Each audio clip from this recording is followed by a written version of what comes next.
Welcome to the PodFathers of Sports Podcast, the show that slaps you in the stats with everything sports related and beyond. Want to know who scored the hat trick or who beat the buzzer? We got that. Want to know who's on the ins and outs with who? We got that too. This is the PodFather of Sports Podcast. From all preseasons to all postseasons, we got everything you need and more. And now your hosts, Jerry Ryan and Sonny Parmar. Going live in 3, 2.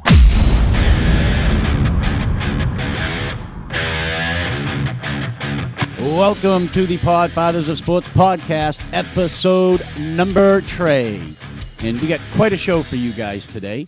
As you can see, we have a little special guest in the studio with us.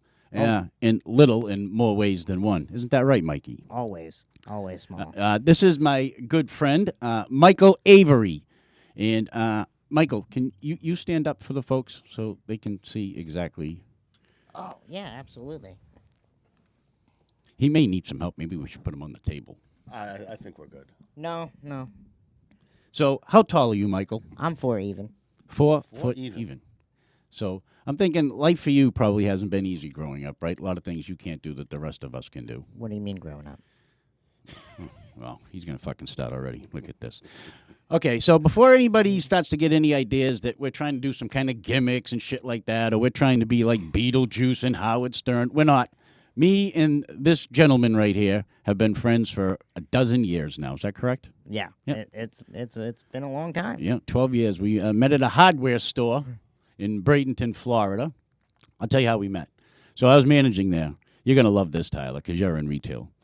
So as a manager, I'm patrolling the floor and making sure everybody's being well taken care of. And I hear something coming from an aisle. I hear this. What the fuck kind of hardware store is this? I got fucking clothes for girls and hats and jewelry.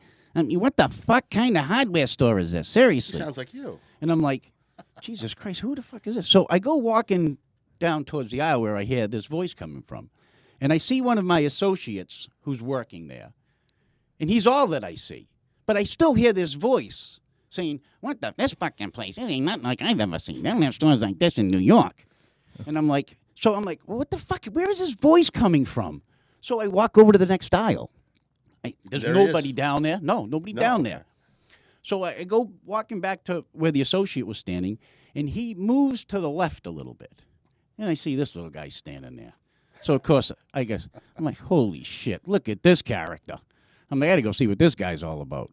And the rest, as they say, is history. 12 years later. 12 years later. Yeah. So, as you guys can see, he's decked out. I mean, you can't see it, Tyler, but he's decked out in all of his New York Giants gear, which he knows really frosts my ass because he knows how I feel about the Giants. For obvious reasons, everyone knows. 2007 and 11. Yep. And he's also a Yankees fan. Oh. I know. No one's perfect. No, he's not. But, yeah, we've been – so this is no type of gimmicks, but he's a sports fan, and we thought he would, we're going to do a couple of different things with him over the course of the show. Sure. A little – what's it, for the lack of a better term, special events, I guess, or certain skits, if you will, to get him involved here, and it's going to be a lot of fun. So why don't you tell the guys a little bit about yourself? Well, I am 4 foot tall, obviously. Giants, Yankees fan, all the way. I love showing Jerry my blankets that, commemorate those 2 days. Trying to break my way into acting. I'm maybe even a short order cook. Now, you get short order cook, you fucking dick. Now, listen, it's ironic, right, that he's 4 foot tall and that he's a Giants fan. I think that's funny as shit. It's the definition of irony. So, right. I think that's fantastic. But you always falling short of expectations. Exactly. Where were you born and raised? Long Branch, New Jersey. Okay. Long Branch, New Jersey. Fourth generation. Yeah. Same hospital. There's no good parts of New Jersey. You know that, right? There's no good parts There of really Mass isn't. either. The fuck there isn't. There's plenty. Plenty of people. Presidents live on Cape Cod, for Christ's sakes. That's part of Massachusetts. Very nice part of Massachusetts. How many celebrities live in New Jersey? Don't tell me Bruce Springsteen and John Bon Jovi, because aside from those two, who are we talking about? Or any cast member of The Sopranos. Oh, damn. I'm Right. out. Half of them are dead now. Yes. Yeah, this is true. It's sad. This is true. So we wanted to introduce everybody to Mikey, and we're going to have a lot of fun moving forward with him. Just to let everybody know, before the cancel culture comes fucking screaming at me, he prefers to be called Midget Mikey. That's his preference. Okay. That is his preference. Yep. You will not offend him. You will, none of that shit. You don't have to worry about, being politically correct with this dude. Okay, he's got a mouth that's worse than a drunken sailor. And I know he's keeping it cool right now because it's the first time he's been on here. And I know he's probably a little bit nervous and stuff, and that's fine. But I told him, you need to be you, because once everybody sees the real you and the characters that come out of you, it's hysterical, and I think everybody's going to love it, and we can tie it in very well with sports. Absolutely. So, and speaking of which, that is the reason that we sit here every Sunday. And why don't we begin with the NBA playoffs, fellas? And the first game of the day that I personally saw was that Philadelphia 76ers game. Were you working all day, Tyler? Did you get a chance to see it or no?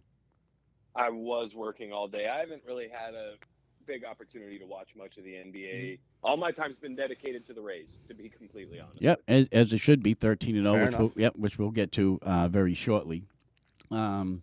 Now, the 76ers were favored in this series, and Rightfully so. Rightfully so, because they, I felt that they were running on all cylinders yesterday in that first game. Did you feel that way? Oh, absolutely. First of all, it was raining threes for both clubs in that game. They hit 18 of 38 from downtown. 47%.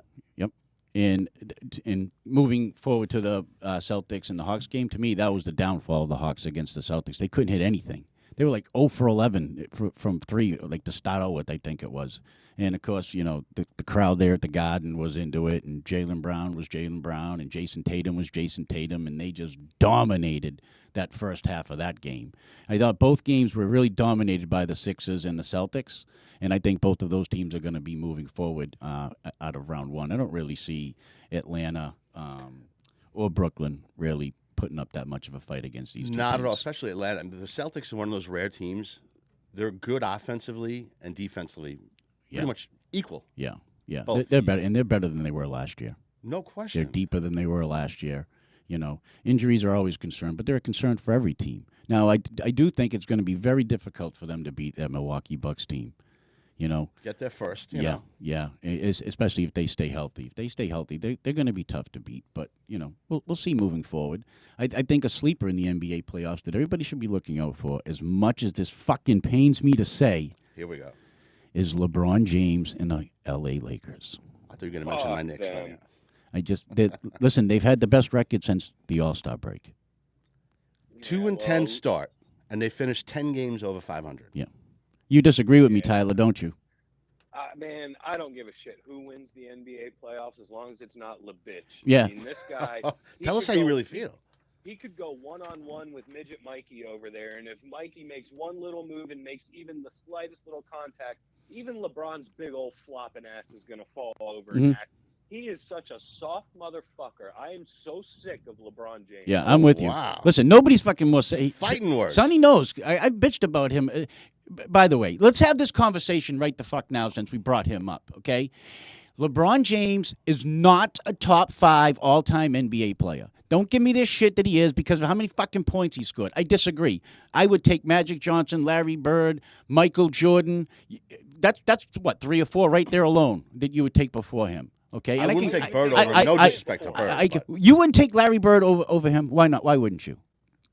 I mean, well, first of all, Bird won, 12, 13 years? I know he had a bad back. No knock on him for that. LeBron's gone, 18, 19 years? Yeah. Still playing at a high level. Do you realize He's if... white, I'm not a LeBron fan. Let's make Right. that clear. Wait, what'd you say, Tyler? I said it's because he's white. Right. That's part of the reason. Oh. I mean, we know. The great white hope, baby. Listen to me. I'd take Magic Johnson before him. I would take Kareem Abdul-Jabbar, Bill Russell, Wilt Chamberlain. Those two, absolutely. Listen, No these question. guys, here's the difference. These guys all made everybody around them better. He does not make everyone around him better. I'm sorry, he doesn't. He don't. Because you know why? He only gives a fuck about him and only him. That's why. Nobody's going to tell me any differently. He's one of the most selfish players I've ever... And by the way, when did you ever hear any of those people that I just mentioned talk about how great they were themselves? Did you ever hear Larry Bird talk about how great he was?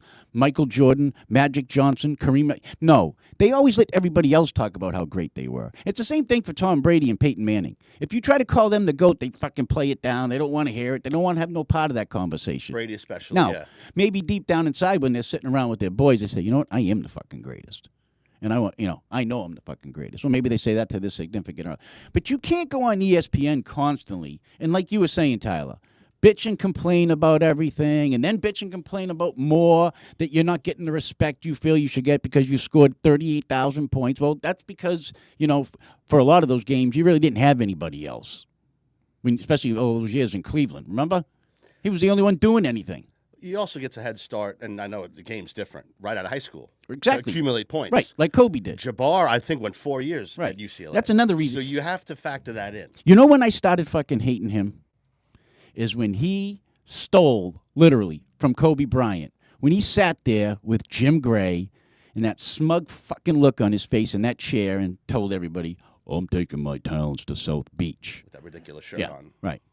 So, and he stole that from Kobe, by the way. Kobe had said that shit when he was coming out of high school. Don't all of them do that You when they know. declare their college? They put the hat on. I'm taking my talents to wherever. Yeah, but it was the way he did it and how he did it, and it was going from one professional team to another. We're not talking about some college kid No, of course. going to, making his way into the NBA, So, they are not my favorite, though, to go to the West, to come out of the West, I should say. Not to, at all. To me, and I know people think I'm crazy here, but I still think it's Golden State.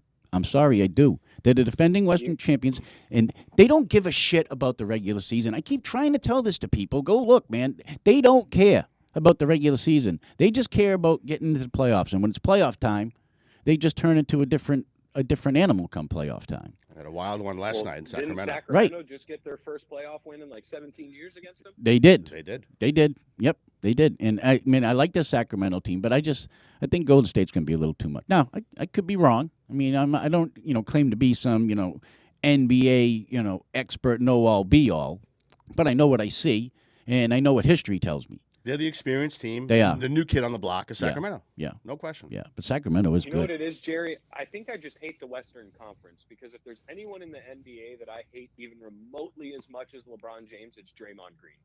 I'm with you there. Yeah. I mean, But but these guys make it so they're unlikable to people. Draymond is, of course. You know? No question. Even Right. Kevin Durant does. Right. With his Twitter wars with teenagers. Exactly. With children. Mm-hmm. I I mean, can't look at Draymond Green and not picture the Weldon, the great guy, the D's Nuts guy that blew up a few years ago. He looks exactly like the fucking guy. Geez, I never really thought about that until just now. You're right, he does though. he does. That's funny. So that's where we are in the. I mean, who's your favorite to come out of the West, Sonny? I'm going to go with the Phoenix Suns. You like Phoenix, huh? I think Durant they have enough to get over. Yeah. I think so. I think they're going to win the series. A lot of people have the Clippers. I think the Suns get out of a tough first round matchup. Mm, Eventually, I think they beat the Lakers. yeah. What do you think, Tyler? I'm hoping the Clippers, I like the beatdown they put on the Lakers towards the end of the season just to show them who the king of LA is. And, I like the claw. I do like seeing Kawhi Leonard succeed, so I wouldn't mind seeing him represent the West in the finals. Down there. Can you hear me down there? No, I can't. You can't hear me You down gotta there? talk down to me. I know. I know you're not a huge basketball fan, and but you follow it a little bit. So, to you, who do you think's coming out of the West? Do you think it's Sacramento? Do you think it's the Clippers? Do you like the Lakers? I actually been liking what's his name? You just mentioned him. The Golden State. I actually. Oh, Steph Curry. Yeah, I do. I do. Everybody likes Steph Curry, though. He's a likable guy. People. But here's the problem, right? So you like Golden State. Here's the problem. People like to see the same people winning all the time, right? I mean, isn't that true? Yeah. I might be the exception. I like when a new team. I mean, if my team is not involved, I kind of like seeing a new team win it. Yeah. Like I would love to see the Rays win it this year. And think about it, too. I don't know that everyone really likes to see the same guys always winning because how much hate did Tom Brady get? I know. in the Well, that's NFL what I'm saying. for how much he fucking won. Right. That's what I'm saying. People get sick of seeing the same fucking team win year Jordan. after year after year after year. Unless you live in that city. Like I mean, I'm from Brockton, Massachusetts, so You know, I loved every year that Tom Brady was winning. But Of course. obviously, as a sports fan, you know, I understand, you know, how the people could be like, all right, I'm tired of seeing this fucking guy winning. You know, I mean, I felt that way about a lot of teams. You know, I was tired of seeing Joe Montana win, you know, and us never win. I was tired of seeing the fucking Yankees win, you know, fucking 3 World course. Series in a row in the 70s, Four. you know, 4 in a row in the 90s or whatever the frig 4 it to was. 5. You know, so. Let me ask you this, Jerry. Yeah. Did you ever get tired of seeing Michael Jordan win so much in the 90s? No, I didn't. I did. I'm a Knicks fan. See, I didn't, and I'm a Celtics fan, but the Celtics weren't very good. They're almost You irrelevant know, in the 90s. I mean, in the beginning of his career, they were playing him in the playoffs. The fucking guy dropped 60 on him, right? But here's the thing, Tyler, for me, I enjoy watching greatness. I don't give a shit who we it all is. do. You know. Now, having said that, somebody's, you know, I know people are going to say, well, you just sat and said, you know, you didn't like. Okay, I didn't say I didn't like to watch LeBron James play. It's a personal thing with me and LeBron. I don't like his piss poor attitude. You cannot take away from his skills as a basketball player. I just don't think that they're enough to put him in the top 5. That's just my opinion. You know, he very well may be in the top 5 for a lot of people. I could, you know, be on the minority list as far as that goes. I really don't give a shit, you know.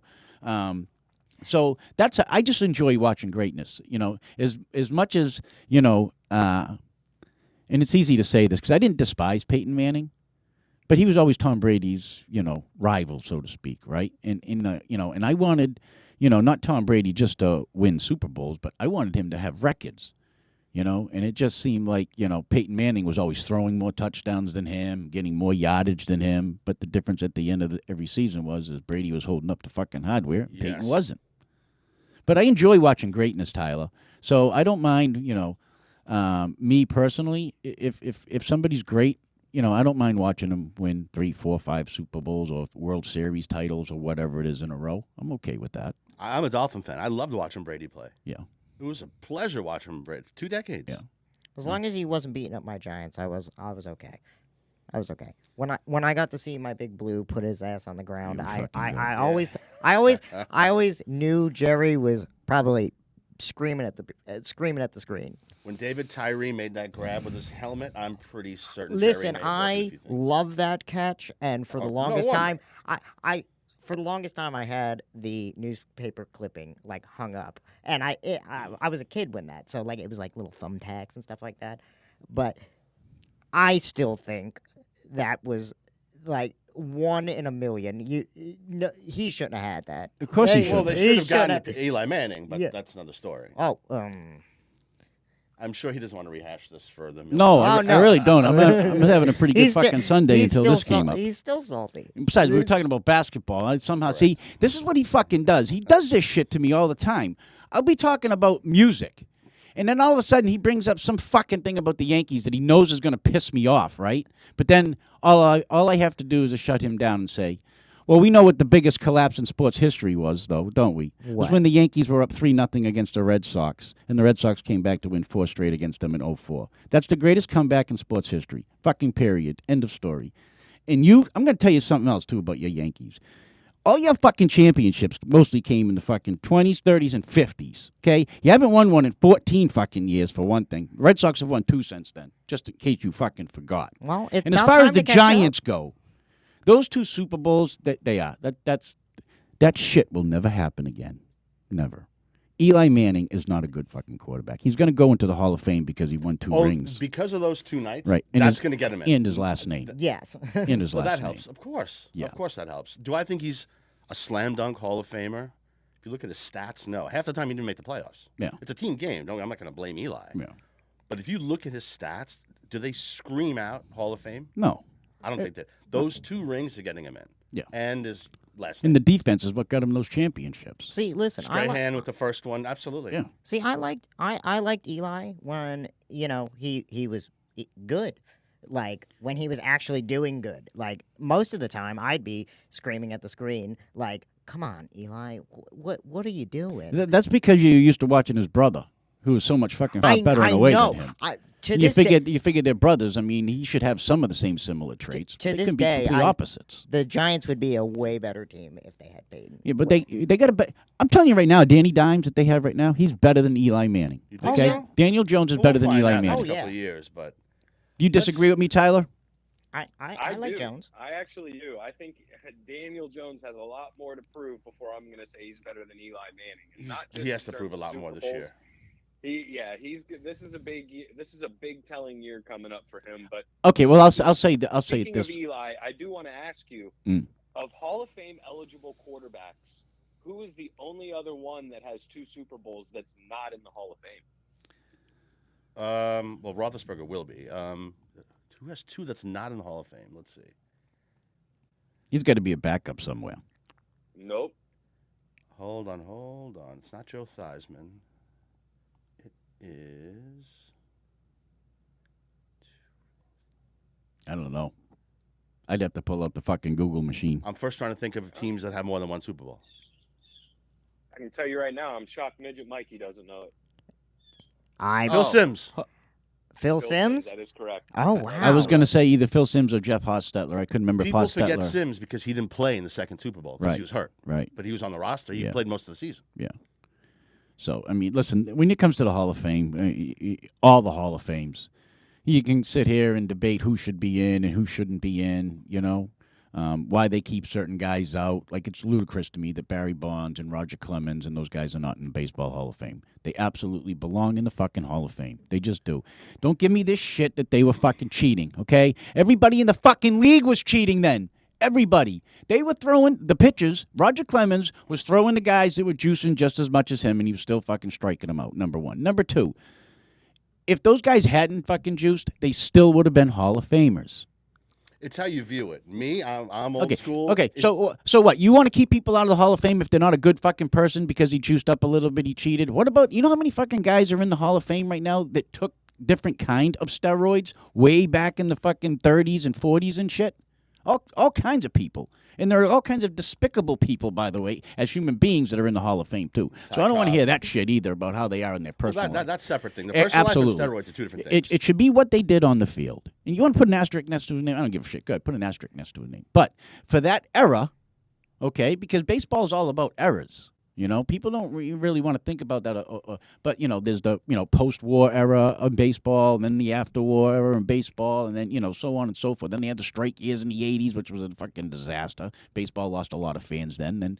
Then they got them back when these guys started juicing. Do you remember how popular baseball was back then? You couldn't go by a bar, and people weren't watching that Sammy Sosa, Mark McGwire home run chase. Summer of 98, Sosa, McGwire, right. Baseball for sure. Absolutely. And then you had Pedro and the Yankees, those rivalries in the 90s. Baseball was great then. I say let them fucking juice if they want to juice. I'm a purist. I disagree, but hey, that'll be debated forever. Bonds, Clemens. Do you think they were Hall of Famers before they started juicing? Bonds, yeah, because he was a 30. You don't think Roger Clemens was a Hall of Famer before he went to the Yankees and started juicing? Yeah, because he won a couple of Cy Youngs, yeah. He won one in the mid-'80s. Yeah, right. A couple of them, yeah. A couple of them. Well, he should have won a World Series in '86, too. Of course. But, Well, Bond's stats are the oddest because I don't even think he had 40 home runs, let alone 50. Then he goes to 70. Well, right. After the age of 35. Yeah. Come on. But he was still a great ball player. The guy's head grew. I know. Our heads don't grow, by the way. He was like a bobblehead. Can you blame him, though? Because McGwire and Sosa were getting all the notoriety. Hell, that's the problem. You could watch post-game interviews with Mark McGwire and see the bottles of juice sitting in his fucking Leandro. That's how this whole thing got started. Yeah, right? I remember the media saw a bottle behind his shoulder. He didn't really try to go out of his way to hide it. No.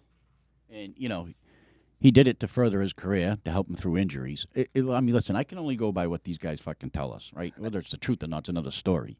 But, I think it started out that way, and then it's like anything else. It's like any other drug that's addictive, you can't, once you start, you can't stop, or it's very difficult to stop. Take the fact that he was a Yankee out of it. What are your thoughts on A-Rod? I fucking hate that guy. Oh, my God. I fucking hate him. But would you put him in the Hall? If you're going to put the other guys in, you kind of have to put A-Rod in. Yeah. If you're going to put Clemens and Bonds in. The Yankees bias is getting them. Yeah, then you got to put. See, I wouldn't put any of them in. I wouldn't put any of them in. A lot of people don't know. I'm a Yankees fan, and I still don't like A-Rod. You realize A-Rod was he was a Red Sox. He was a Red Sox player. And then that deal went. That fucking in the very last hour. When I mean the very last hour, like fucking 11:59 type of shit. is when all the shit happened and he ended up fucking being a New York Yankee. But When Mr. Monopoly Man is he a came Hall in of and gave him that Famer? money. Listen, I guess if you're looking at just the numbers, A-Rod's Then he numbers, has to. A-Rod's numbers put him in the Hall of Fame. He had Do they- great numbers in Seattle. Right. Before, people forget he was a Mariner. Exactly.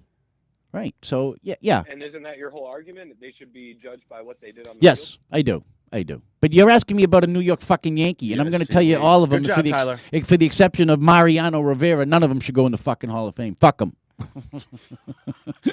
And McGuire, by the way, his rookie year, he had 49 home runs. So he was a home run hitter, too. Yeah. Prior to Yeah. the steroid era. Yeah. So I think A-Rod's a Hall of Famer. Again, listen, there's a lot of guys that I don't like personally. Like LeBron's a Hall of Famer, right? He's a first ballot Hall of Right. Famer. Jesus I mean, Christ, come of course on, he of is. course. I mean, Yeah, but everyone makes the NBA Hall of Fame nowadays. well, this is true. Listen, I'm crazy, but I'm not stupid. I still know when somebody's, really great. Like when we say sitting there, we're watching a football game on Sundays, right? That guy sucks. Okay. I mean, really, clearly he doesn't suck. The fucking guy's in the NFL, but in the realm of the NFL, he sucks. He's horrible, So, but LeBron doesn't fall into that. A-Rod doesn't fall into that realm. These guys were great players. They are, well, in LeBron's case, he is a great player. Just none of us can stand him. We don't like his attitude. He's a piss-poor winner as much as he's a piss-poor loser. He whines and cries too much for a guy that's supposed to be a superstar. So I'm glad that we're in agreement with that, Tyler, as far as he goes. And, speaking of, quarterbacks, we have the NFL draft that's coming up in Can't wait. couple of guys. I want to ask you, Tyler, do you think that the Texans will draft C.J. Stroud, or will they go defense and go Will Anderson? Man, it's so tough to tell. Obviously, before the draft is here, everyone wants to act like they know who's going where. And then, you know what? Do me a favor, pull up the last, 10 years of predictions from these so-called quote-unquote experts, McShay and Kuiper, and match up with what really happens. None of the shit that they ever say comes to fruition. No, it doesn't. It's you know what I compare it to, Tyler? It's like when you're watching the fucking 9 hours of Super Bowl coverage, right, in the morning, and they're telling you about all this shit that's going to fucking happen during the game, and none of it fucking happens. It's a lesson in stupidity. This is how I feel about Mel Kiper. I always wonder, how does this guy keep his fucking job? Like, he is wrong far more than he's right. Am I wrong on that? No, he is definitely wrong more than he's right, but it's got to be the hair. That's the only I was reason just he's going to still say there. that. I'm telling you. Wow. It's got to be that bulletproof hair. It's almost like Jimmy Johnson's. Yeah. Maybe I should invest that instead of just shaving it all off all the time. So we decided that speaking, in debating on whether or not C.J. Stroud would go number 2. I mean, he's going to go number 3 at the latest, right? I mean, he's going to be the, Someone will reach for him. we came up with who we felt were the 5 biggest quarterback busts in the NFL draft. And I will let you go first, Sonny. Start with number 5, working you all the way up to number 1. All right. Number 5, back in 1999, the Cleveland Browns, who came back to Cleveland. Remember, they didn't have a team for a few years. Yep. Drafted from Kentucky, Tim Couch. He lands on my number 5. Same organization, surprise, surprise, Cleveland, and Johnny Manziel at 4. Number 3, I have Jeff George. Strong arm QB. Had a cannon just from the neck up. Couldn't work with him. Yep. That's what didn't make him a great quarterback. Number 2, Jamarcus Russell out of LSU. Yep. Former Raider. And number 1, and I have a feeling this will be a duplicate, Ryan Leaf, 1998, drafted number 2, right behind Peyton Manning. Yep. And I threw in an honorable mention. Todd Marinovich, a.k.a. Marijuanovich, out of USC. Remember him? Former Raider. I Lefty. do. I remember. I remember. Didn't he have a nickname? Marijuanovich. Well, he had, like a legitimate nickname. Like, wasn't he kind of like I think like Andy Dalton, like Red Rifle? I thought he had like a shotgun or something. You got me. But anyways, but it's a pretty good list. It's actually very similar to mine. I think. You want to go next, Tyler? Yeah, sure. I don't mind. Coming in at number 5, I have Andre Ware, Yes. former Heisman winner out of Houston. Achilles Smith coming in after him, 3rd overall in 1999, and most people don't even know who the hell he is. Former Bengal. Oh, yeah. Well, you're one of the few. Number 3, I would say Heath Schuler. Yep. Obviously, everyone knows a lot about Peyton Manning, but what about the guy whose records Peyton Manning Broke. That's right. Broke all his records in Tennessee. Number 2, I'm going to go Ryan Leaf here. Yep. I know Sonny had him at number 1, but to me, he's number 2. Number 1, Jamarcus Russell. I just think that with the talent that guy had, the arm strength, he had no brains. He was lazy as shit. Yep. And it was probably the biggest eyesore of a first overall pick I've ever seen. So my list is similar to you guys. So I have, and I agree with pretty much everything you guys have said so far. Number 5, Jeff George. 1990, he was the number 1 overall pick. He was the number 1 overall pick. Out of Illinois. And he was a disaster right from the beginning. The way he treated the fans there in Indianapolis, rude to them, and just his attitude towards his teammates. Unlikable guy. Yeah, he's just very unlikable. Number 4 for me is David Carr. He hype on him, he was going to be the next savior in Houston, and he was going to, some of it's not his fault, but I was about to say that. The fucking guy spent more of his time on his back than he did standing up. He was sacked every other thing. The Texans did such a terrible job getting him but help. even when they did get him some help around, he really didn't do much to it. Number 3 for me, I was going back and forth with this one between Tim Couch and Kerry Collins. Now, I didn't even think about Kerry Collins until my friend brought him up to me the other day, and I was like, yeah, you know what? He was fucking hype coming out of Penn State. He was, but he played in the Super Bowl. Yeah. He resurrected his career a little bit. But he didn't start that Super Bowl. Against the Ravens? Yeah, I don't think he started it. I I could be wrong. Positive he did. But did he start it? He did. I wasn't sure if he started or not, but I mean, Against Dilfer. I think, but then, I'll tell you another one I was torn with, too, because between this slot was him and Achilles Smith. The Achilles are definitely a good Yeah, top the five. Cincinnati Bengals, they bombed on so many quarterbacks. Klingler. Yeah, it was, him. right. It was, they were just a disaster. I have Jamarcus Russell. Listen, number 1 and number 2 is easy. I don't care what order you put them in. It's Jamarcus Russell and it's Ryan Leaf. These are clearly the 2 worst quarterback busts in the history of the NFL. I think we can for different reasons. For me, I have Ryan Leaf at number 1 because that draft, there was only 2 quarterbacks that everybody was talking about, Peyton Manning and Ryan Leaf. Sure. Indianapolis had set up a meeting for both of these, at the time, young men. Peyton Manning showed up and did his thing. They met with them. It was all great. Indianapolis sits around waiting for Ryan Leaf. Fucking crickets. Crick, fucking nothing. And they're waiting, and they were like, okay, well, this guy's obviously not taking this seriously. You know what I mean? Is his heart all the way into, football? Maybe he wants to play baseball. Maybe he wants to do something else. Maybe he really doesn't want to be an NFL quarterback. And as we know, he ended up going into San Diego. And I was saying to you guys, what I find interesting about this, Tyler, what if he did show up to that meeting and he blew them away?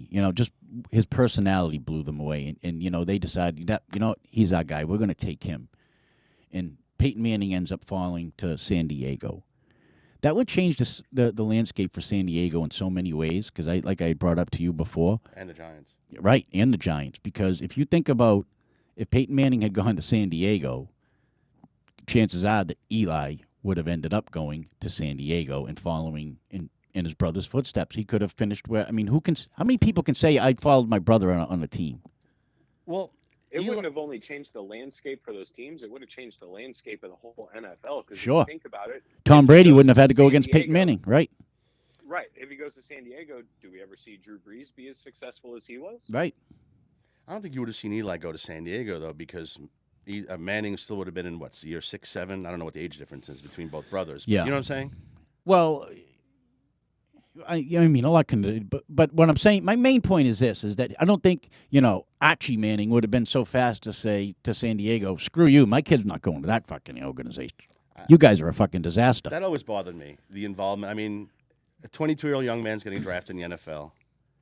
Your dad's dictating the draft, basically. These like guys- John Elway's dad did in 1983. He Yeah. did the same thing. A lot of their fathers did back then, though. You got guys that are doing it now. Look at the ball. Look, Lonzo Ball's father. That is the most nauseating parent Right. probably in professional Sure. sports. And listen, God. all you got to do is go to any fucking soccer field or any little league field here or any hockey stadium or anything where these kids are playing and the fucking parents are all involved.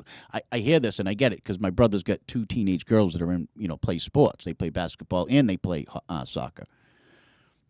And these parents all know more than the coaches do. And they all get involved, too, My now. kid's the next Gretzky or the next. Yeah. Yeah. And they Why all isn't he get- playing? Right, and they all get involved. And so that's I thought our list would be pretty similar to each other's. Is there anybody that you can think of that we left off the list that you definitely you're going to put in the conversation for you, Tyler? Well, thinking about it, you had mentioned in the Manning draft how the two quarterbacks were the only two anyone mentioned. Reminds me a lot of 2015 with Winston and Mariota. There you go. How much more do those two, or how much less do those two have to do before you consider them busts? Now you can say, look, Jameis threw for 5,000 yards, great. He's the only quarterback to ever throw 30 touchdowns and 30 interceptions in a season, and he's just not a winner. Yeah, he won the national championship at Florida State, but in the NFL, how many winning seasons did he have? And now look at Mariota. He's just trying to stay relevant in the league as a backup somewhere. Look what happened to Tebow. He was another one, by the way. And Tebow, yeah. How about this? How about any? Yeah, he went first round. Wait a minute. He went first round. How about any fucking quarterback that comes out of the University of Florida? Any one of them. Danny Werfel, he was fucking horrible. Remember him? He was all hyped up coming out of college, too. He was Palmer. fucking horrible. Jesse Palmer, backup of the Giants. Yep. I mean, The only one I think that ever came somewhat close to being a notable name at home would be Rex Grossman. Yeah, I was about to say that. Super Bowl. He played in the Super Bowl. Yeah, that's it. That's no one else. How about Byron Leftwich? Why does that name sound familiar? Well, he was drafted 7th overall in 2003 by the Jaguars. He was going to be the heir apparent to Mark Brunell. A bust, but I wouldn't put him up there with the names we mentioned. No. I'm just going through this list that we had here, put together some of these names. Of course, I'll tell you a name on here for me that's personal is Tony Eason. Do you realize what the Patriots passed up to get Tony 83 Eason? draft. Elway, Marino. No. We want Tony Well, here's Eason. another one for you. Tony Eason's Brady our man. Quinn. Yes. Quinn Notre That's a Dame. big one, by the way. He was fucking pumped up, too. How about Richard Todd? Remember that, dude? You guys are probably I maybe remember too Richard young, Todd. Richard Todd. But he was the 6th overall pick in 1976, I believe, if I remember correctly. He got the Jets deep in the playoffs a couple of times. Twice. But it was like 6 years after he had been in the league, And he took him into the first round of the playoffs, and they were done. That was it. Yeah, they went to one AFC title game when they lost to my Dolphins. But, yeah, overall, How about this name? Rich Campbell. Rich Campbell. Rich Campbell was drafted 6th overall in the 1981 draft I'm by the embarrassed Green that I don't Bay know who that is. Packers. I never heard of the freaking guy. Some of the names that are on some of these quarterbacks. Here's another. Oh, you know what? I got to take somebody off my list, and I got to put this guy on. Joey Harrington from Detroit. He was drafted 3rd overall in that draft, which was in 2002. And that was it. He began that complete shit show of David Carr draft, yeah. Yeah, but he's the one that really got that started of the landslide for the Detroit Lions. They have never been the same since they drafted him. Yeah, I mean, yeah. Up until last year. They showed some Right. fight and last they showed year. some Let's see what but happens. right, yeah. But yeah, I forgot. Oh, Joey Harrington. Wow. What a fucking That's got to disaster be he up was. there, yeah. Great career Where at does- Oregon. Yeah. Yeah. Where do you guys put Vince Young on your list? Yeah, he's up there. But here's my issue with Vince. At least he made it to a Super Bowl. Right? We used that argument for Kerry Collins. Yeah, And wasn't and he was still pretty he was pretty good through the next few years, right? he Injuries. had a is what- couple of good seasons. Yeah. I don't know I think he was probably more a victim of bad coaching than anything else. I mean, he had, what's his face as his head coach there? Fisher. Jeff Fisher. And Eddie George in the backfield. Yeah. Right. I mean, he had They some did. talent there. Yeah, no, they Right. did. I wouldn't put him anywhere near these guys. Now it depends on what you're talking about here. If we're talking about expectations, then I think yes, you can put him up there. The expectations was this guy should have been winning. If not winning multiple Super Bowls, at least going to them. Especially since he got to one early in his career. You agree with that, Tyler? I would. And I also would like to hear what you guys think about Matt Leinart. Oh yeah, he's definitely on my list. No I actually had question. him at number 5, and I bounced him out. But he was number 5 on my list. I have another list here of people that I had because I had like several. I mean, 1 and 2 was pretty easy, And to me, I don't really care if you flip-flop the two. It's just, for me, Ryan Leaf, because he was a bigger deal than coming out of college, I think, than Jamarcus Russell was. The difference is there's more social media now for Jamarcus Russell when he was coming out than there really was for Ryan Leaf, I think. Of course. So, but I remember that Ryan Leaf debacle like it was yesterday. He blew up at that reporter, and Oh, I mean, yeah. years after, unfortunately, he had a problem with drugs. He was incarcerated. You know, I'll tell you, I was watching, not watching, I was listening to a podcast that he was on. Excuse me, just last week actually, and you know, he acknowledges everything. You know, his attitude, you know, everything that he went through, the mental breakdowns that he had. I mean, he's like a completely and totally different He's very person now. forthcoming. Yes. And, you know, he's like a motivational speaker now to help these guys deal with stress and pressure and everything. I mean, he's just, you know, he's just one of those. Grew up. Exactly. That's exactly what I was just going to say. You know, he finally looked in the mirror and said, I got to grow up and be a fucking man. Time to stop acting like a kid. So also we have going on, guys, is the not only the NBA playoffs, but we have the NHL playoffs. And the Boston Bruins are fucking steamrolling their way through. And joining us on the line is a really good friend of mine who is a die-hard Bruins fan and a hockey fan, for that matter. Nobody in my personal life probably knows more about hockey than this dude. And he'll downplay it, say, oh, I don't really know shit. And then you start getting him talking about it, and before you know it, it's like fucking 2 hours have passed. This dude. So thanks for joining us today, Bill. I appreciate you coming on with us, buddy. Anytime. Thanks for having me. So what do you think has been the biggest difference? You know what I think has been the biggest difference from the Bruins last year and the Bruins this year. Is it just simply depth? Is it the coaching? Is it both of these goaltenders? Is it a combination of all of it? I would lead to a combination, honestly. Mhm. I think Montgomery given the defense the freedom to, you know, press in the zone, keep the puck in, chase it down deep if necessary. Forwards, you know, then fall back and cover for the D-men.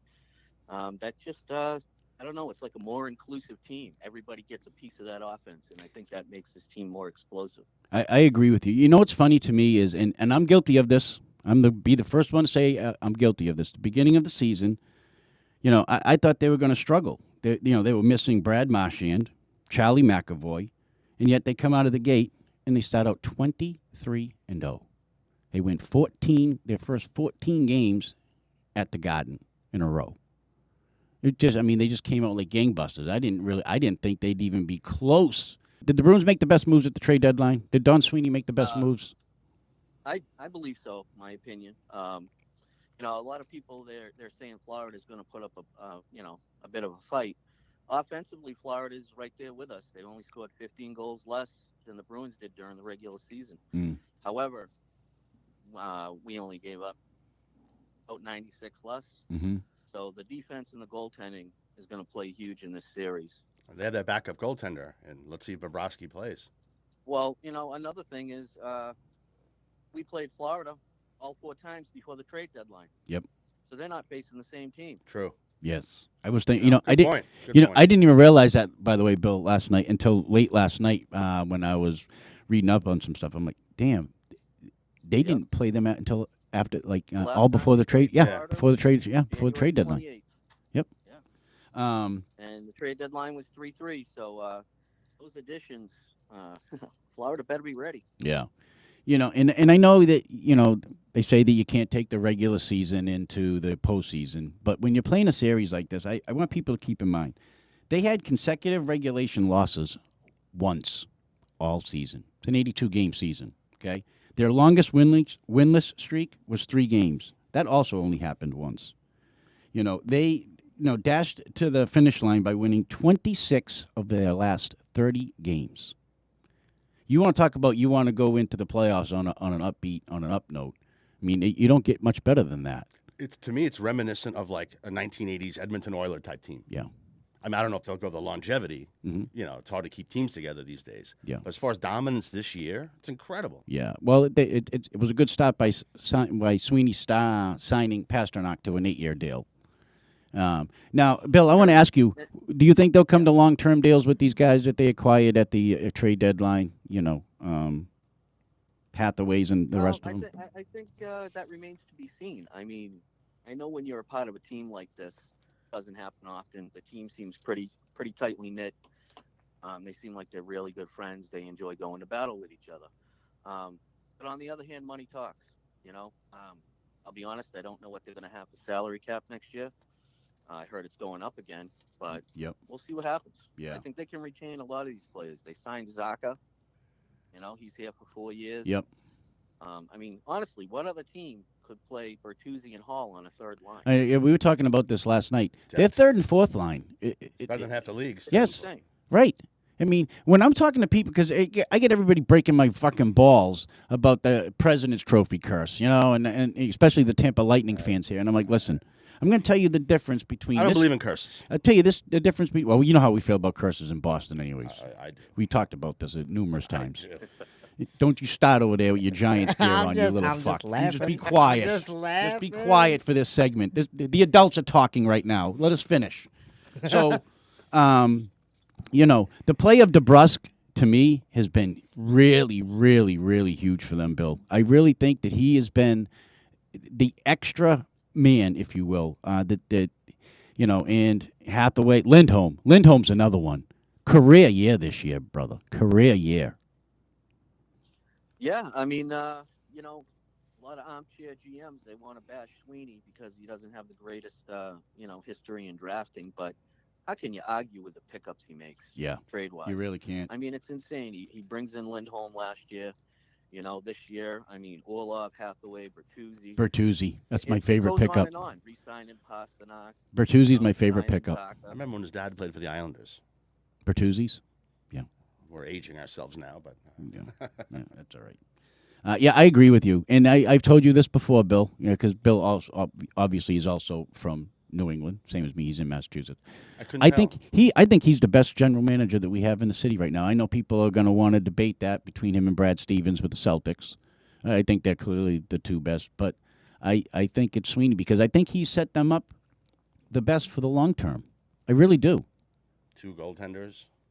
And again, I don't know everybody's contract statuses and all that stuff, but like you were saying, Bill, with the cap going up next year, that gives them a little bit more room. They can always, if these guys feel like they can stay together and win a couple of cups, some of these guys may take a little bit less money for a longer deal to stay together. That's what I'm hoping for anyways. You don't count on it, but you never know. Yeah. Is Connor McDavid the MVP of the league? Is he the true MVP?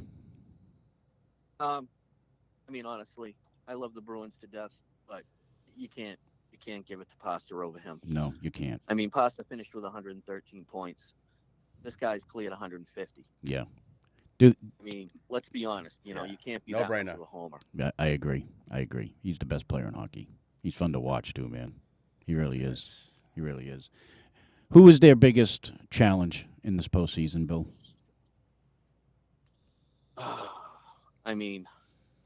It's hard to not have an inflated ego with the way they played this year. Right. But, I hear you. I was thinking Colorado or Edmonton, but with Colorado losing Landeskog for the playoffs, Yep. That's a huge loss for them. It's Edmonton for me because of McDavid. So I'm kind of leaning Edmonton, yeah. Yeah, and forgive me because his name is slipping me, but who's the guy that plays next to McDavid? The other one that's fucking the 50-goal scorer. Draisaitl? Yeah, Yes. those two guys. Great player. Oh my God, yeah. Oh, fantastic player. Yeah. But you want to know something? Do you know there's only 2 teams out of the West that recorded a win against the Bruins, and that was Arizona, and I forget who the second one was. Hey, let me look. I know Arizona was one of them. They still play hockey out in Arizona? You kidding? I know, believe it or not. Jesus, I had it here somewhere. So you have them breezing through the Eastern Conference, because I do. Chicago. Yeah, Arizona and Chicago were the only teams to register a victory when visiting Boston. They're the only 2 out of the West. So, having said that, they've beaten all these teams. They've beaten every team, right? So it's not so much as you fear those teams, but they are good. But I agree with you. I think that's probably their biggest challenge is Edmonton from keeping them from getting a cup. I do not want to see another Game 7 loss. I can't take it. I don't think you'll be playing too many. Well, the expectations don't get much higher after this regular season. No. It's a couple busts. So I'm going to ask you. I'm going to ask all of you guys this, and I'll start with you, Bill, first, and then Tyler. I would like you to answer after Bill, if you could. What does this team have to do to be considered the greatest team ever over the 76-77 Montreal Canadiens? Or is there anything they can do? Stay consistent. You know, they can't be winning series 4-3 when they're clearly the much better team. Mhm. That's how I feel. Do they need to sweep every series? No. No, that's not in my eyes. That's not humanly possible. Mhm. You know, you get a 2-0 lead, 3-0 lead, you go into another rink or whatever. These are other players are professionals too. Yep. You know, they get paid too. They have pride, and like I said, they have a great offense. It's the defense that's going to, decide this game. If they can't play better defense, we are going to steamroll them. Yeah. In the Bruins, by the way, they have the best penalty killing unit in the history of hockey this year. Do you know there was at one time they had killed off? I'm going to get blasted if I don't get this right. I think it was 46 consecutive penalty kills in a row. 46. Tyler, do you think that they can end up being the greatest team ever?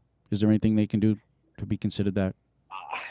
I think you bring up a good point. I think they would have to sweep every single series because remember, to be the greatest of all time, you have to do something that's almost inhumane that you don't view as possible. Yeah. And to me, that's what they would have to do to be the greatest of all time in my eyes. I agree, Tyler, but that's to my point. Consistency. Yeah. We're consistent all year, right? What about a gentleman's sweep? You know, they win it in 5. Does that do I it? called it in 5. I called it in 5 myself. For round 1, I think they'll win in 5 games. Yeah. I think the playoffs are a little bit, they're deeper now, right, for one thing, than they were in 76, 77, right? There's more teams that make it. There's an extra round, I believe. Right. So I think the Bruins probably have a harder path. But, I agree with you, though, Tyler. I think, and I'm going to tell you why afterwards. I think they do. I think they need to sweep this first round. I think they probably need to sweep the next round and probably come close to, sweeping the Eastern, Conference Finals and then, the finals. The reason I say that, and we all know why that team is considered the greatest team ever. 9. I'm going to give you that number, 9. You know what that is, Mikey? No, I do not. That is the number of Hall of Famers that are on that Montreal Canadiens team. Damn. On one team, That's incredible. 9. You won't see that again. Of course you won't. Of course you won't. Not in the salary cap. No, exactly. Nope, not in this era. Not with the salary cap. Now, having said that, there are a lot of these guys now, though, that are, working different contracts so they can go play with their quote-unquote friends, right? We're starting to see that a lot more. Hey, why don't you come play with me? Sure. We can win a championship. We can do this because then they end up making more money because they get all these endorsements and shit, and then especially if you win, But I agree, though, with the salary cap, I don't think you'll ever see 9 Hall of Famers on one team. I don't even think you'll see 5. 5, exactly. You No know? way. What do you think that they can be considered the greatest team of all time, Sonny? Or no? I think so. Yeah. They would have to. I mean, just like your bud said, you can't win 7-game series. Right. Sweep, a couple of 5-game series. Mm-hmm. Well, you mentioned Edmonton's your biggest fear. What about the Eastern Conference? What team sticks out to you that can None. be a pain in the? Not even the Lightning. No. Their experience. No, none. Do you fear any Like team in the that. East, Bill? I wouldn't say fear. My opinion, the Lightning aren't deep enough. They're top heavy. Yeah. That's Stamkos just my line. opinion. True. So this is what I'm saying. That's why I tell you I don't fear Depth. too many teams. It's the depth. It's all about Toronto's this top depth. heavy. Yeah. Yep. Yeah, Toronto. Yeah, they're top heavy too. New Jersey might have scared me a little bit. I don't think they're But- ready Jersey yet. and Carolina are the two that Yeah. I envision would give us a little bit of trouble. Yeah, with they their play. time. New Jersey's always played us tough, but again, I think that's one of those series that would probably be 5 games, maybe 6, maybe. They might They steal lack one. the experience. Right. You know? Yeah, they're newcomers. Yeah. Right. Couple And- of years they'll be there. In by the way, we haven't even talked about this, Bill. The Bruins have players that they're getting back now that are going to make them even better, like the Taylor Halls of the world. How do you fit this guy in? How do you fit? How would you set up their second and third line? I would go probably Bergeron, Marchand, DeBrusque. DeBrusque. Mm-hmm. Second line, I would keep as the check line. You would. Pasternak, Zaka, Krejci. I was going to say, would you leave I'm hearing Krejci out there? Krejci's healthy enough to go. Yeah, I was going to say, Krejci, I'd be a little weary on him, but we don't really know his health status, right? So Right. Well, you can slide Zaka up and he can center that. Yeah. Not Zaka. Yeah, I love Zaka. Tuesday if you need to center that line. Yep. But the third line, everybody healthy, of course, would probably be Bertuzzi, Hall, and Frederick.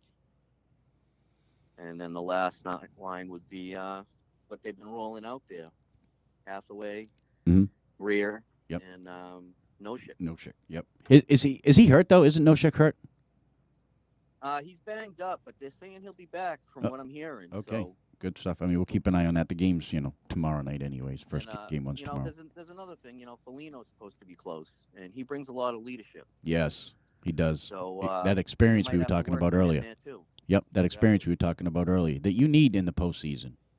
You really do. It's instrumental. Yeah, absolutely. Absolutely. You need the guys that have been there before, Well, thank you so much for joining us, Bill. It was really great to talk to you, my friend. And Tyler, it's always good. It's always good having you on, joining us, Tyler. Tyler is getting married next week. Was it married next week, or is it just the bachelor parties next week? Just the bachelor party. The marriage is June 3rd. Okay, June 3rd. So congratulations, brother. Congratulations as Thank well. you. Thank you. I appreciate it, guys. You're welcome. listen, Bill, before I let you go, is there any question you would like to ask the midget? Any questions you've ever wanted to ask a midget? Now is your opportunity to ask one. Perfect timing. And I mean anything. Yeah, I'm trying to remember. There's a famous comic. He's a midget, and the guy is absolutely Oh, hilarious. I know exactly who you're If talking you about. know him, Brad Williams. get me tickets. Yes, the guy is awesome. I wish everybody asks me this all the time. It's like, so you're short, so I need more short people for gigs. It's like, so let me just go get my bat phone. Like, midgets assemble. Live in a midget commune. That's too funny, man. Yeah, I'm gonna call Brad up right now and be like, "Hey, Brad, I know you don't like the Giants, but I do, and I'm your friend. So come out and." If I'm talking to him, Right. you know who I want to talk to? I want to talk to his woman. I want to talk to Mikey's girl. Because I want to know. Have her on one day. Right. Is it like fucking a Chucky doll? Is that how she feels like? Listen, you see the little pubes that I have on my face here? Oh, I'm not good allowed to God. shave them because the one time I actually had an acting gig, so I shaved my face bald, and I didn't tell her. She's like, so disappointed. She was like, "What? Why?" Well, it makes her feel good. I'm like, "But what does the hair matter?" She's like, "So it doesn't look like I'm having sex with a child." We have sank to new lows. Always to new lows. Come down to my level. It's dirty down here. It is. I told you guys. You can ask him anything. He don't care. He'll answer you. It doesn't matter. But Listen, I'm gonna tell you. You know what? I love people like that. Easygoing. Yep. Not so sensitive. That's right. And listen, he Much of that. he understands. He understands that God had bestowed upon him. So what is your actual diagnosis, Mike? Okay, so it's called SED congenital. Don't ask me to over-pronounce it because I can't even get past the first syllable. But it's basically a bone condition. I also have scoliosis. It kind of leads into that. But basically, my bone marrow deteriorates over time. So, best example, I'm 29 right now. My bones feel like that I'm 49. Okay. Oh, so kind of like me. I'm 52, and sometimes I feel like my bones are fucking 92. Yeah, I know. I get out of bed and feel like I need WD-40 for my joints. Exactly. Yeah. All right. Well, thank you, Bill, for joining us, my friend. And I'll give you a shout later on today, and we'll shoot the shit later. I appreciate you coming on and giving us your insight in the Bruins-Panthers game. Go Bruins. You think they're going to sweep the Panthers? I do not. I call it in 5. Yep, me too. I'm one of them people that you gotta give a little wiggle room. Yeah. You know. Yep. Me too. Professional athletes too. Yep, I agree. And it's not like Florida sucks. They're a pretty good team. And Exactly. and I get tickets to Game 3. Did I tell you? Oh, nice. Yeah. So, well, here's the deal. I'm trying to finagle it so like my wife and daughter can go to Game 3, and my son and I can go to Game 4. Now, the gentleman that has the season tickets is a good friend of my wife's that she works with. So, fortunately, he won't see or hear this until fucking after the game. But so she's going to try and see if we can get both games from him. So, just because I'm not sure if I'm going to be able to get out of work on time on Friday and get to the stadium in time. So, but we'll see. At the very least, I'm going to go to Friday's game. So, but Nice. yeah, that's that. All right, brother. Go enjoy the nice day, and I'll speak with you later All on. right. Thanks, pal. Thanks for having me. Everybody, nice meeting you. And, Nice meeting you. doing what you do. Thank you, man. We appreciate you. Thank you for all Take your care, support, too. All right. Have a good one, guys. guys. Tyler, you have a good week. Don't get too wasted on Out of trouble. on Wednesday. We're gonna need you to come back in at least a couple of weeks time. Oh, for sure. And Find a Sonny, I midget know it's your stripper. That's actually been a topic, believe it or not. I bet it was. But Sonny, I know we're going to be in your neck of the woods. Hard Rock Friday night. If you're not doing anything, we'll be there. You know what? I'll get in touch with you. Yeah, man. What'd you say? Friday night? You're gonna be at the Hard Rock? Yep. Well, let's see. I will be over here on Friday because I'm still going to be working at the Howie Show on So Friday. might have to go, swing by. You already know. Oh, I can't. Not if I'm going to the game. If I blow off the Bruins game to go hang out with a bunch of guys at a fucking strip club, my wife will, castrate me. And that's just being nice. Right. But we'll see. We'll see what's going on. All right. Thank you, everybody. We've rambled on long enough. Remember, be better tomorrow than you were today. Peace.